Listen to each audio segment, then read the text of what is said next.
everyone and welcome back to my channel. In today's video, I wanted to do something completely different than usual. Recently, I was tidying up my things and came across a binder full of old drawings, including some unfinished ones. And I thought it would be nice to look at them with you, without stress, without judgment, just out of curiosity to see how much my drawing style has changed over the years. These are works that were created totally at ease, often on my lap, during lessons, when I was still learning the basics, or simply drawing for myself because I felt like it. I don't remember some of these things at all, so I will probably be surprised by what I find here. I want to treat this as a gentle reminder that everyone started somewhere, and that these early works, even if they are imperfect, are an important part of the whole journey. So, alright, I won't keep you waiting any longer. Let's see what we have here. So, this is the oldest piece of work I have. Unfortunately, there is no date signed anywhere, so it is difficult to say exactly what year it comes from. I think I must have been about 10 years old at the time. I do remember that it was drawn in a squared notebook, a regular school notebook, which, yes, I still have. I once made a redraw of this work, so if I can find it, I will post a comparison somewhere on the side. Moving on, something very similar. To this day, I don't know why I drew in a notebook instead of on a normal sheet of paper. No shading, just flat color and some random decorations on the sides, probably so that I wouldn't feel that it was too empty. The character is completely random, nothing specific. Here, on the other hand, a similar vibe but without color, just a pencil sketch. She looks like some kind of princess. I probably made her up on the spot, but I don't remember anything about the character herself. Here we have something older. I remember drawing this in my last year of primary school. It was when I bought new Lyra colored pencils. They were really soft back then and I loved working with them. A few years later, I bought another set, but they weren't the same color pencils. They were hard, not very saturated, completely different. That's when I switched to Milan color pencils, which became my new favorites. I don't recognize the character in this drawing either, probably something I made up again. The next work is from 2012. I was 14 at the time and started doing outlines with a black fine liner. The drawings immediately became more expressive. This character is Saskia, a character of my friend. If I remember correctly, I drew her for her birthday. The next drawing is a character I came up with entirely on my own. I feel like I've created more works with her, so we will see if anything else comes up. I'm sure I still have some digital drawings.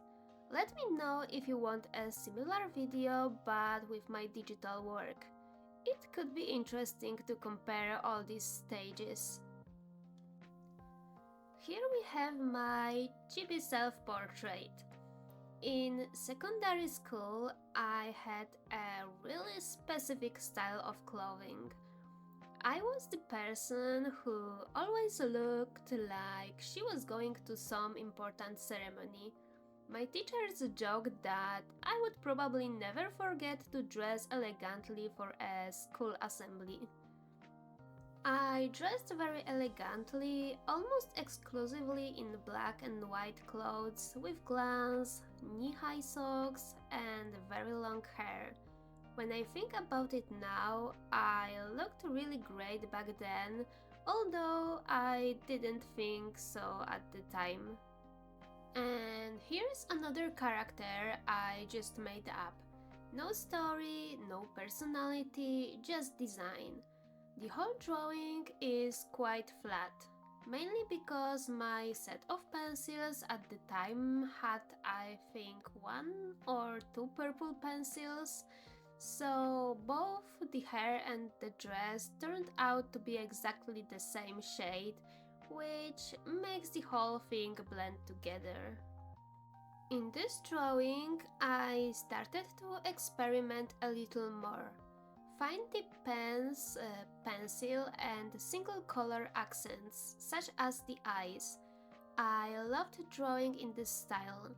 I even remember posting this drawing on a Facebook page dedicated to manga and anime, and a lot of people wrote that it was definitely a printout because such a deep black couldn't be done with a fine tip pen. But I really did use fine tip pens. Let me repeat that. Fine tip pens. You heard me right, not markers. Which means that I covered the entire black surface with a very tiny nib. Determination level hard. The style is similar here, except I added more color. Eyes, skin, trousers. It's the same character as before, but like most of my old characters, she only had an appearance. No personality, no history, no traits.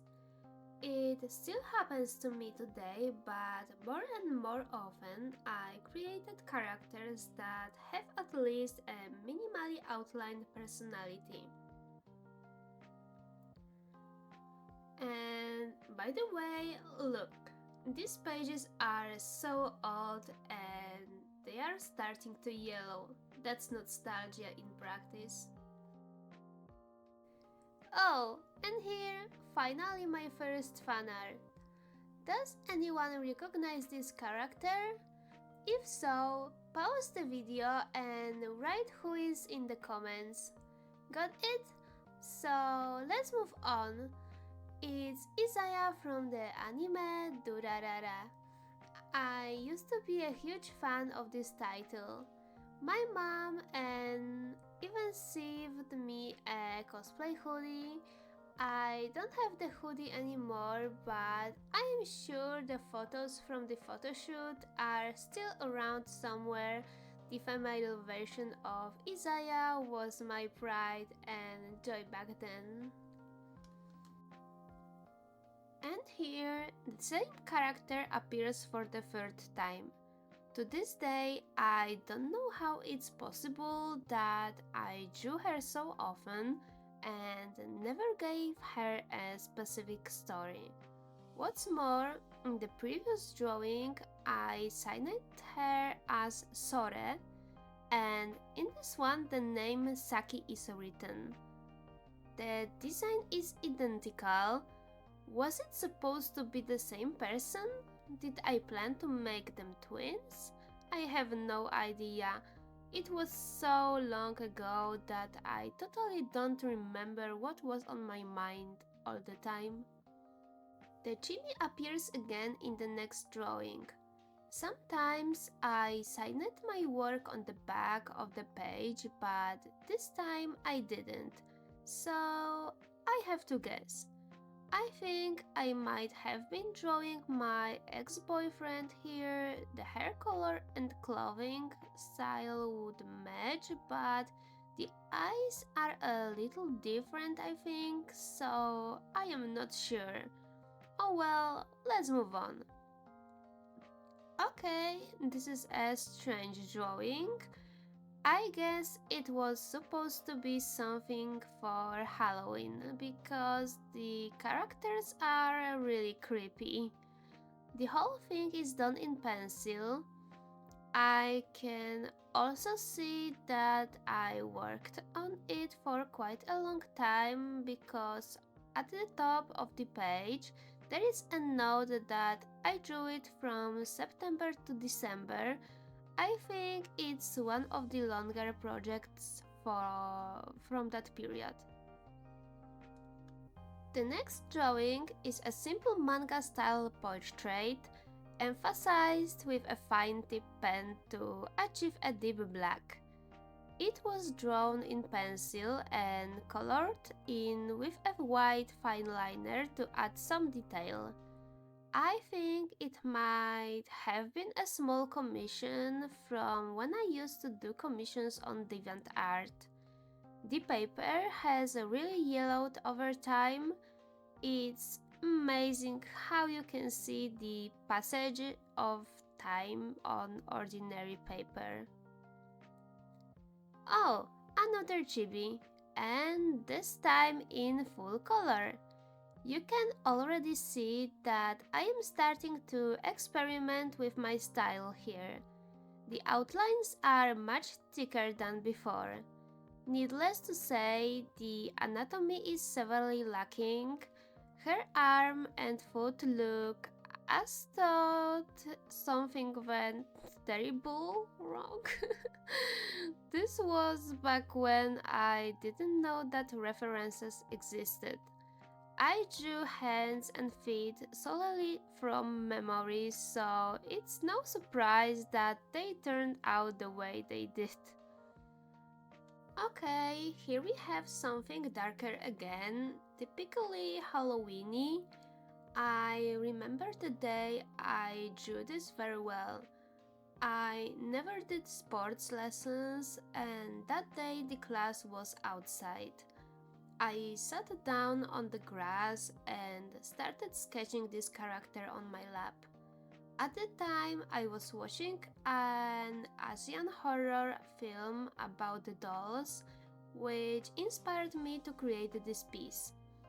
I like it very much and often think back to it, but to this day, I don't know what it was called.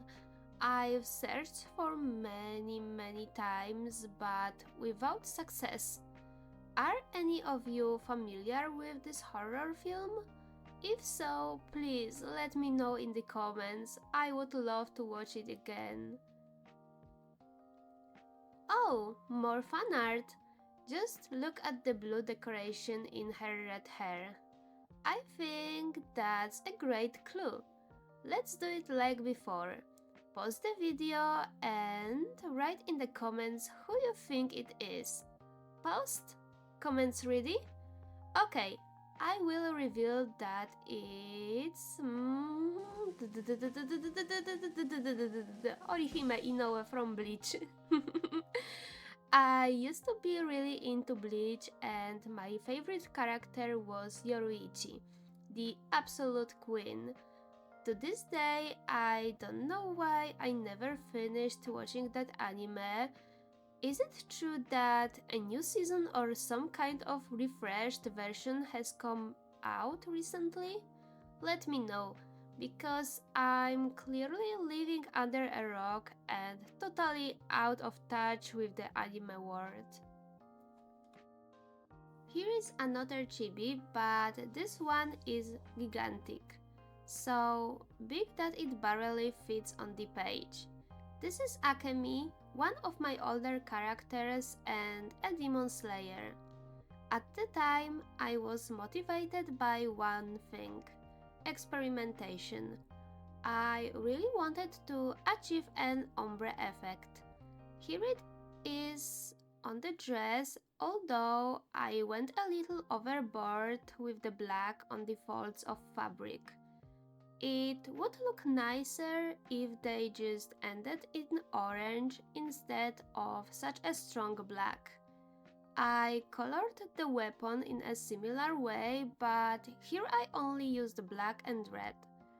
The effect is okay, but it doesn't suggest what the weapon is made of. It looks more like an inflated balloon. Can you see it too?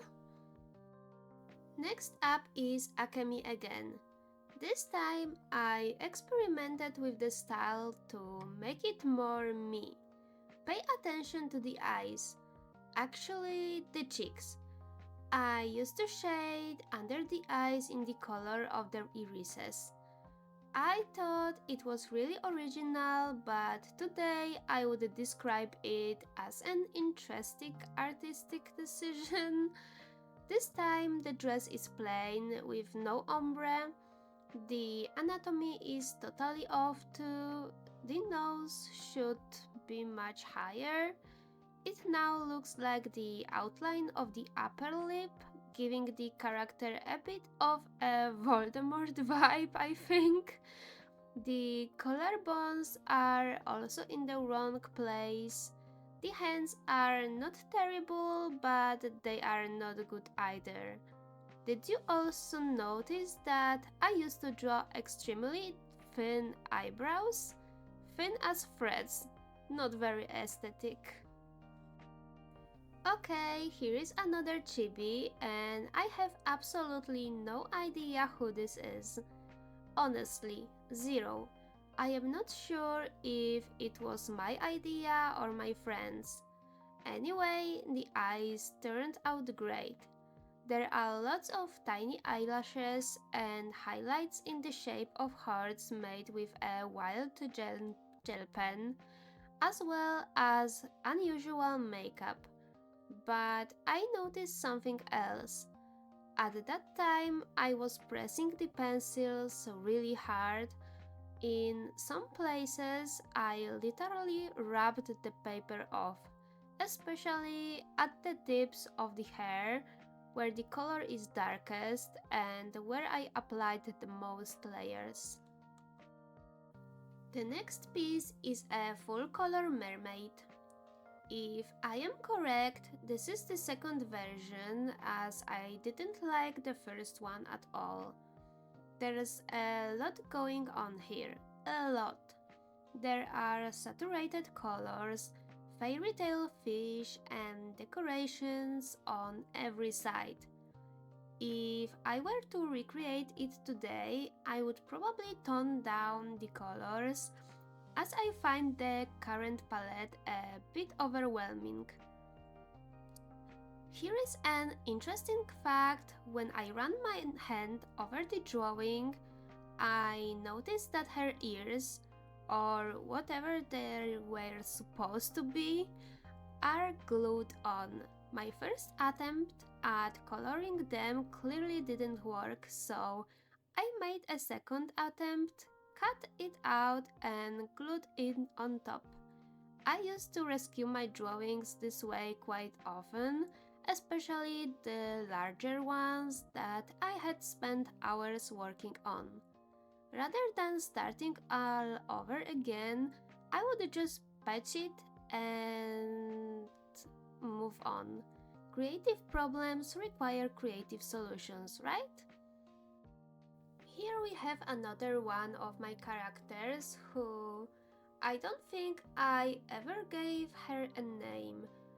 I used to go through a phase of occasionally throwing myself into drawing hyper-detailed strands of hair. Believe me, outlining and coloring them was a real pain. But the result? It always gave me great satisfaction.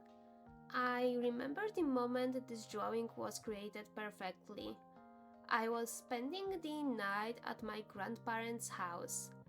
I was sitting at the table in my grandfather's room, quietly coloring while they talked and joked next to me. I would love to be able to go back to that moment again. I miss my grandmother very much. Sadly, she is no longer with us. She passed away a few years ago. So many years have passed, yet the pain in my heart has not faded. However, I think she would be very proud of how I have developed artistically and professionally, and in terms of love too, since she always wanted me to find a good partner.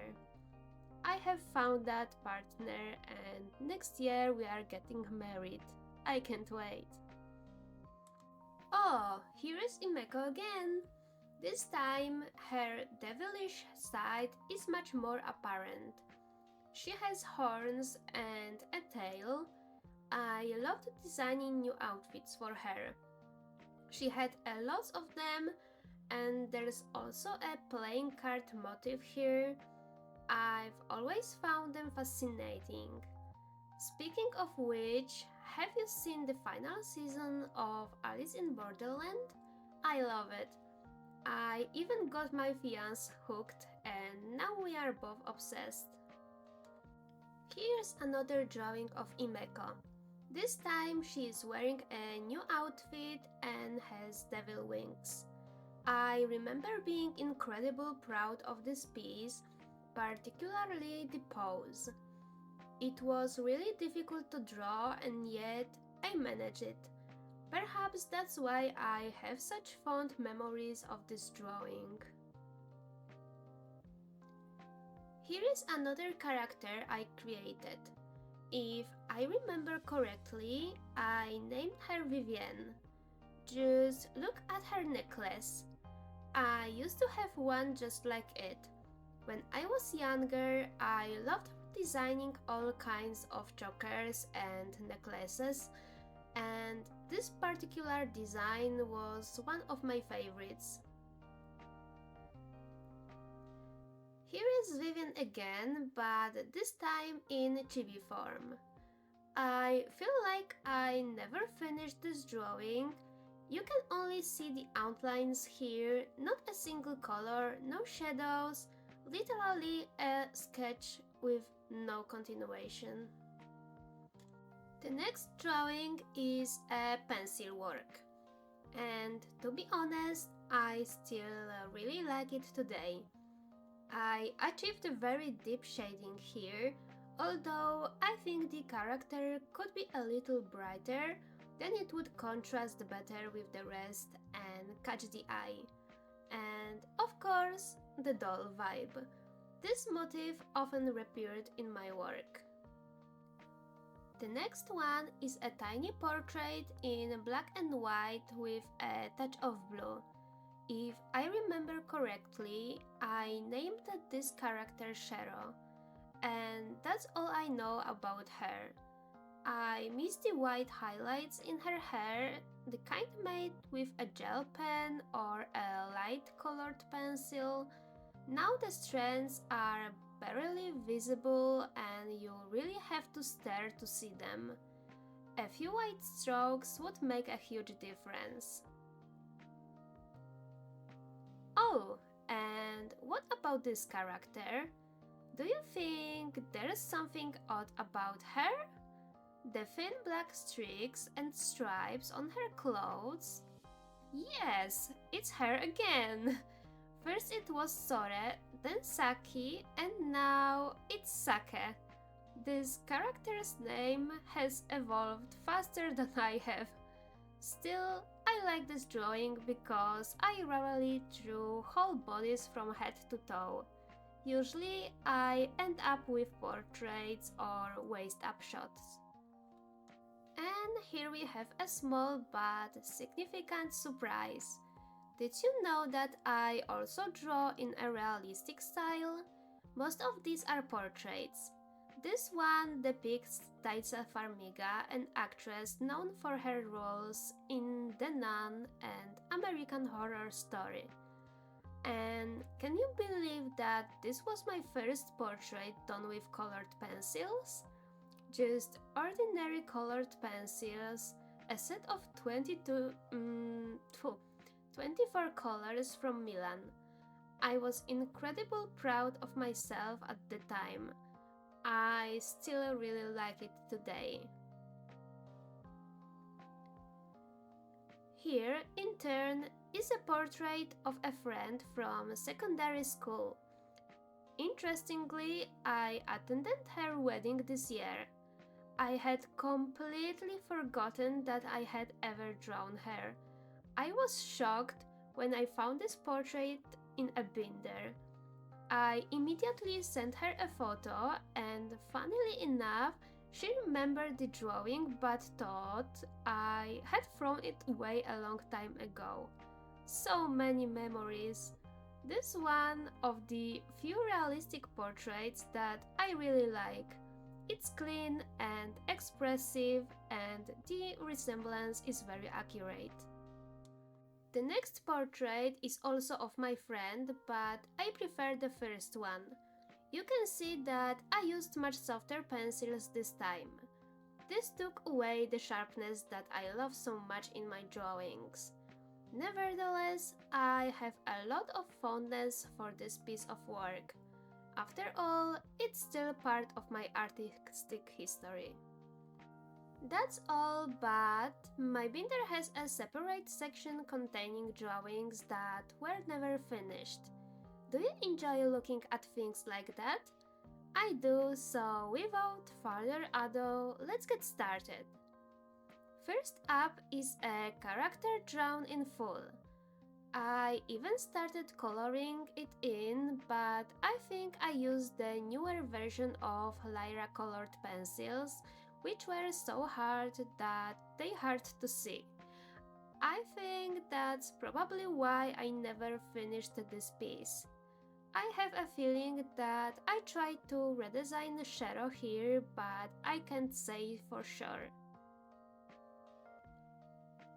Here we have an unfinished piece of fan art depicting Krona from Soul Eater in chibi form. I only colored in her eyes, and that's where my motivation ended. Honestly, I don't know why I never finished it. The drawing looked quite promising. What do you think? Here is something much smaller, a portrait. I once posted a request on DeviantArt, and I think this might be one of the characters someone suggested in a comment. However, I didn't have the inspiration to finish it, so I started using watercolors to try and salvage the situation. I must say the effect surprised me quite a bit today. It's a bit chaotic, but interesting. Next is just a sketch of a head. The character has two piercings under their mouth, but I can't remember who they were supposed to be. Maybe someone I knew?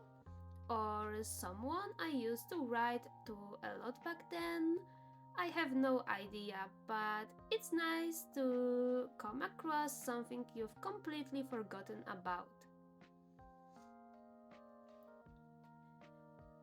Then there was the piece of work that showed great potential. As you can see, I put a lot of effort into it. There's a detailed background, lots of flowers, and a balustrade. And of course, there's my Imeko, who is in human form this time, and without any weirdness. I also used my beloved technique of adding black stripes to the top and bottom of the drawing.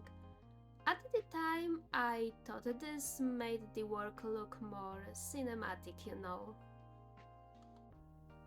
Oh, and here I clearly got carried away. For some reason, I scribbled all over the drawing in a fit of nerves. It looks like the result of momentary frustration. Plus, there are those pink pieces of paper stuck to character's face. I have no idea what happened here. This drawing is pure chaos, but I think we all have creations like this in our sketchbooks. Another unfinished piece is probably Sake. The head turned out far too wide, making the whole character look somewhat monkey-like. I didn't notice it at the preliminary sketch stage. It only became apparent when I started outlining. It's a shame because it looked quite promising. Here we see something more personal, an endless redrawing of my earlier work. I named this character Depression because at the time I was trying to give my emotions shape and detach them from myself so that I would know they did not define me. The butterfly symbolized it. Looking at it now, I can see how important and difficult that moment was for me.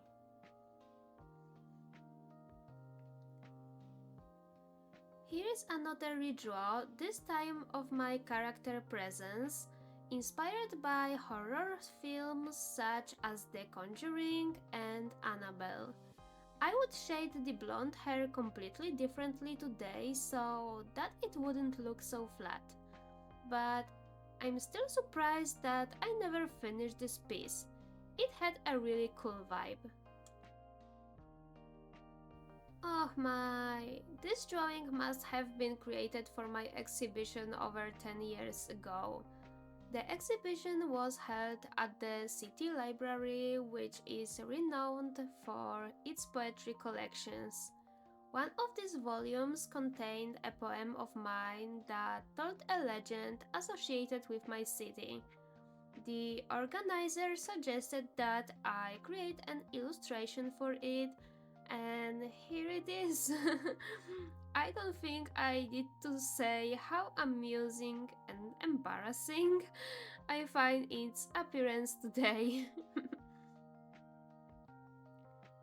Finally, there is a portrait of a woman which is also unfinished.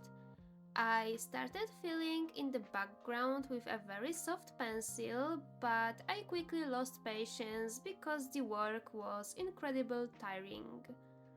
But what about the face itself? I must admit that it looks quite anatomically accurate. It's probably even better than I remember. Here we have a very simple sketch of two people. To be honest, I have no idea who I was supposed to draw. I don't even know if they are two woman and one man, or something else entirely. At this stage, I've only sketched their profiles and eyes. There are no details or clues. It's one of those pieces that I look at today and I can't remember anything about it. The last unfinished piece today is in chibi form. It's something like a little angel. The only things I colored in were the eyes, surprise, and part of the dress. I abandoned the rest forever, but there's still something charming about this drawing. And that's all for today's video. I hope you enjoyed this review of my forgotten works. If you would like to see the second part, please like and comment on this video. My YouTube reach has recently dropped significantly, so your support means a lot to me. I've been unwell for a long time, but I am fighting hard for a better tomorrow. One where I can devote myself exclusively to art. My biggest dream is to become a full-time artist. You will find a link to my Ko-fi profile in the video description. You can also support me by leaving a small donation. However, if you are unable to do so, simply watching and commenting on my videos helps me immensely, and I am extremely grateful for that. Thank you so much. See you soon. Bye.